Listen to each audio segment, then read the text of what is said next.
Good morning everyone. Welcome back to GK Today.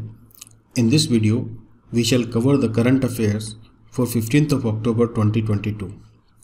Before moving ahead, let me inform you that my colleague Nuzhat Sana is on leave till mid of November.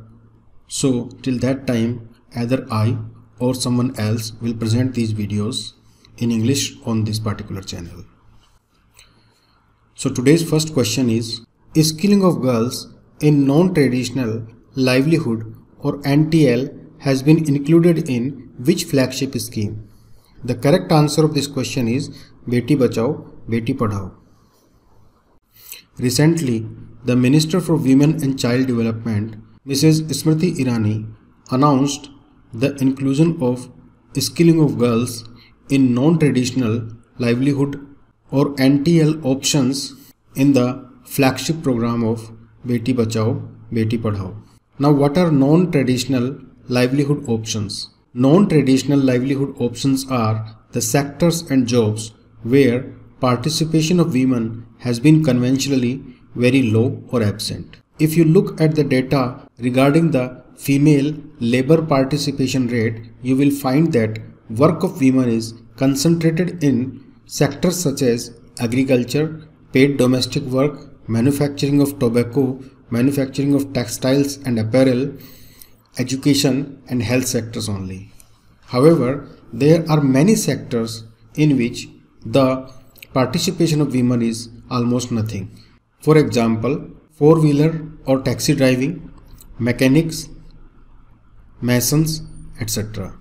If we talk about Beti Bachao, Beti Padhao, then this campaign was launched in 2015 to save girl child and reduce female infanticide. The focus region for this campaign was all India, but a special focus was on 100 districts of the states such as Uttar Pradesh, Haryana, Uttarakhand, Punjab, Bihar and others. The obvious reason for such program was to address the issue of declining child sex ratio. We note here that in 2011 census, the child sex ratio was 919 girls on 1000 boys. Please answer in comment box who is the brand ambassador of Beti Bachao Beti Padhao since 2016. Moving to the next question, which union ministry is associated with One Nation, One Grid, One Frequency and One National Load Dispatch Center? The obvious answer of this question is Ministry of Power. You should be knowing that Load Dispatch Center is an organization that coordinates all power stations. Basically, Load Dispatch Center or LDC serves as a link between different parts of the power generation, distribution, control and monitoring. A Load Dispatch Center has several functions related to the electricity generation and distribution. For example, it is able to provide security to the system. It can help in optimal use of the resources. It can help in load forecasting and demand estimation also. Overall, how reliably the power system works, that depends on the Load Dispatch Center. Now, you must note that Load Dispatch Centers are on various levels. In fact, there is a complete hierarchy of such systems, of which the lowest is Remote Terminal Unit or RTU, which is basically a site level center. This is followed by area level, then state level, then regional level and then finally national level. Every state has a state level load dispatch center. Then there are 5 regional load dispatch centers in India, and to provide for coordination with regional load dispatch centers for achieving maximum economy and efficiency in the operation of national grid, a National Load Dispatch Center or NLDC was created by Ministry of Power by notification in 2005. You should also note that National Load Dispatch Center is located in New Delhi and it is the apex body to ensure integrated operation of the national power system. Moving to the next question, PM-DevINE Scheme, which was recently in news, it is aimed at the development of which region? The correct answer of this question is Northeast region. PM-DevINE stands for Prime Minister's Development Initiative for Northeast Region. This scheme was announced by the central government in Budget 2022-23. The objective was to remove the development gaps between Northeastern region and is focused around basic minimum services in Northeast region such as roads, education sector, health sector, etc. For your examination, please note that this scheme will be implemented for 4 years from 2022-23 to financial year 2025-26. Second thing is that this scheme is fully funded by the central government. Third thing you should note is that implementation of this scheme will be done by the Ministry of Development of Northeastern Region, which is also known as DONER. And finally, how much money has been allocated by the government for this particular scheme? So as of now, rupees 6600 crore have been allocated. If we talk about Northeastern region of India, there are 8 states in this region, and these are Arunachal Pradesh, Assam, Manipur, Meghalaya, Mizoram, Nagaland, Tripura and Sikkim. India's northeast region shares international border of around 5,200 kilometers with 5 countries, and these 5 countries are Nepal, China, Bhutan, Bangladesh and Myanmar. For the balanced development of northeastern region and effecting better interstate coordination and also maintaining the security and public order in this region, the Northeastern Council was established in 1972. In some exams, a question is asked if this council is a statutory or non-statutory body. So please note that this Northeastern Council was established under Northeastern Council Act 1971 and it came into existence in 1972, so it is a statutory body. Also, let me revise the capitals of northeastern states. The capital of Arunachal Pradesh is Itanagar. The capital of Assam is Dispur, which is basically a satellite town of Guwahati. Now you should also note that till 1969, Shillong was capital of Assam. Then capital of Manipur is Imphal. Capital of Meghalaya is Shillong. Capital of Mizoram is Aizawl. Capital of Nagaland is Kohima. Capital of Sikkim is Gangtok. And capital of Tripura is Agartala. Regarding northeast states, you should also know their historical names. This is very important information and is asked in many examinations. So let me review these. The historical name of Arunachal Pradesh was Northeast Frontier Agency. The historical name of Assam was Kamrupa. The historical name of Manipur was Kanglepek. Historical name of Meghalaya was Khasi Hills, Jaintia Hills and Garo Hills. Historical name of Mizoram was Lushai Hills. And historical name of Nagaland was Naga Hills District. Sikkim was Sukkim and Tripura was Tippera. Moving to the next question, the evidence of the trapping zone has been discovered in which country? The correct answer of this question is Maldives. The scientists on a mission to map the Maldivian atolls have said that they have discovered a new ecosystem located 500 meters deep in the Indian Ocean, and this ecosystem is called the trapping zone. The trapping zone means there is a zone in deep ocean which has unique and comparatively better aquatic life of so-called nectons there. Now what are necton? Necton are basically small aquatic organisms which can swim independent of the current. The smaller nectons are called micronecton. One more phenomena you should note here, these necton and micronecton migrate from deep sea to surface in the night and dive back to the deep ocean at the dawn. This phenomena of their daily migration from deep sea to surface and back is known as vertical migration. Now let us move to the next question. DART mission is a project launched by which country? Its answer is United States. DART means Double Asteroid Redirection Test.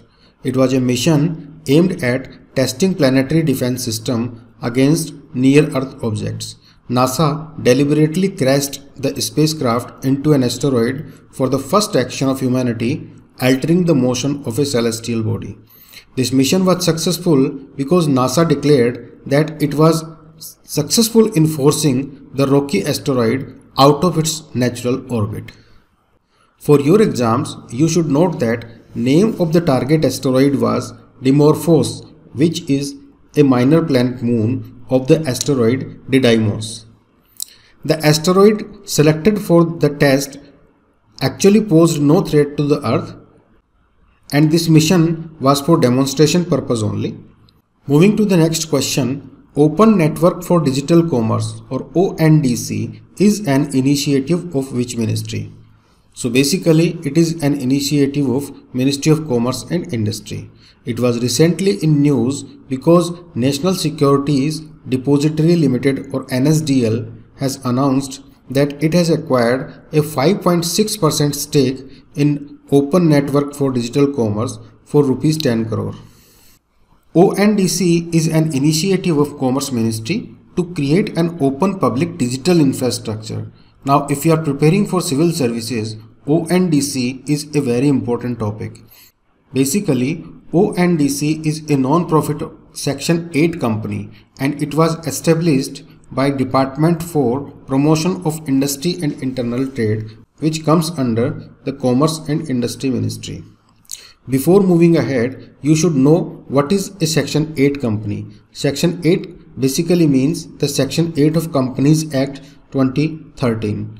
A Section 8 company is basically registered as a non-profit organization.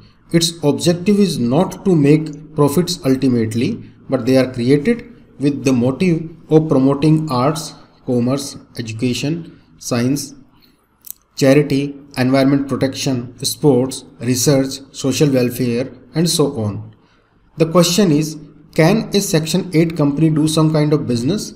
The answer is yes, and if there are some profits, these profits are used again for the causes for which these companies have been created. So ultimate aim of a Section 8 company is not to make profit, so these are non-profit companies also.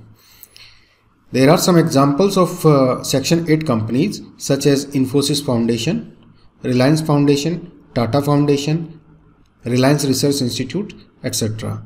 Now ONDC is also a Section 8 company, so it will not be a profit-making company. Second thing you should note is that though the owner of ONDC is Department for Promotion of Industry and Internal Trade, it is basically driven by the private sector.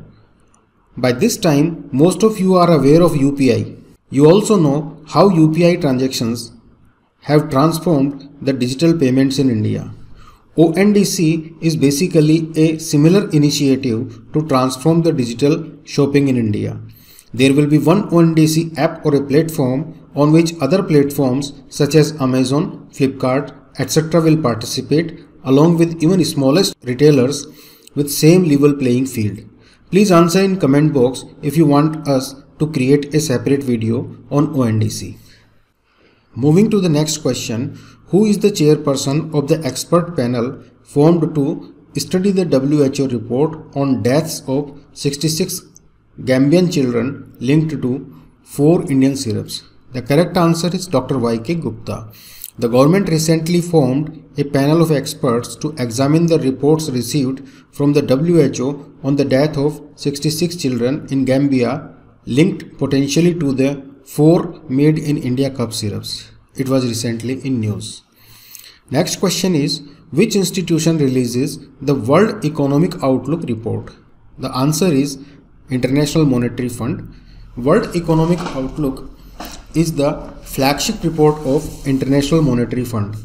In its 2022 edition update, IMF has projected that global growth will slow from 6% in 2021 to 3.2% in 2022 and 2.7% in 2023.